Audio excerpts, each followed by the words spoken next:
Hi guys, update naman pala dito sa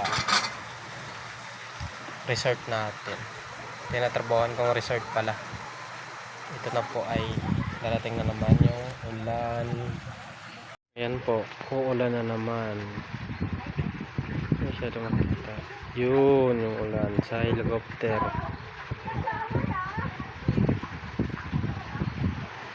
Dumidilim na naman dito. Tapos kukunti lang yung guest natin. Dito po. Naliligo po sila. Ilan lang po yung guest natin kasi masyadong maulan. Tsaka dun po sa baba. May guest rin po tayo doon.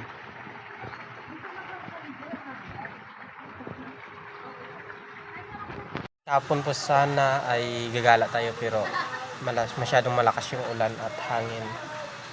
At papakita ko sa inyo yung nangyari kahapon sa cabin namin.